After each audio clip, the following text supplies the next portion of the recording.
नमस्कार। यो हाम्रो यो पहिलो युट्युबमा अलिकति लामो पोस्ट गर्दैछु। 2टा मैले सोर्ट त हालेँ।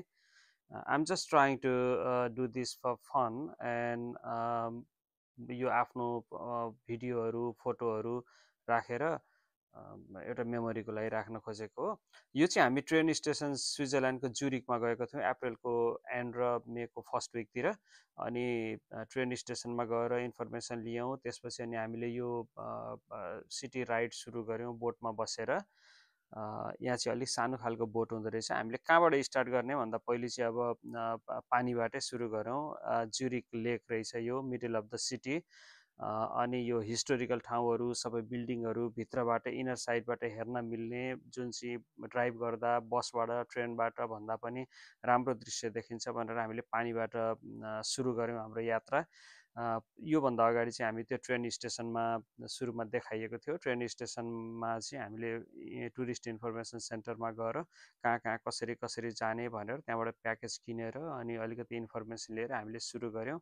अनि यो यो बोटमा चाहिँ ठाउँ ठाउँमा हामी झर्ने अनि त्यहाँको फोटोहरू खिच्ने, ठ्याक्कै यही ठाउँ भन्ने चाहिँ अब हामीलाई पनि थाहा छैन। अब क्यामेरा हेऱ्यो भने चाहिँ मोबाइलमा हेऱ्यो भने चाहिँ ठाउँको नाम आउँछ होला फोटो हेर्दाखेरि। तर this is somewhere in Zurich city. यो बिचकै ठाउँ हो। अनि यो अब ऐतिहासिक ठाउँ, सहरको बिचमा ठुलो ताल रहेछ।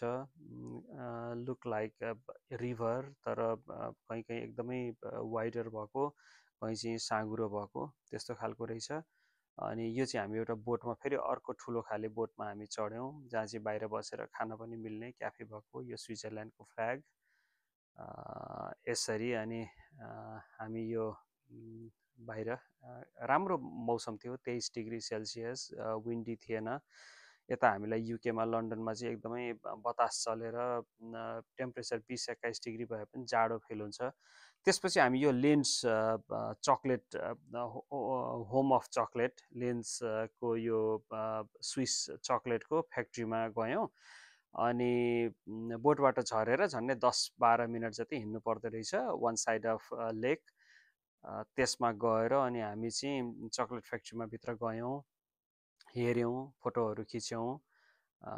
त्यसपछि अनि यिनीहरूको यहाँ मैले फोटो खिचेँ, मेरो वाइफले फोटो खिचिन्। अनि यो चाहिँ चक्लेट झरेकै देखाउने। अब यिनीहरूको चाहिँ एउटा one of the tourist attraction places रहेछ।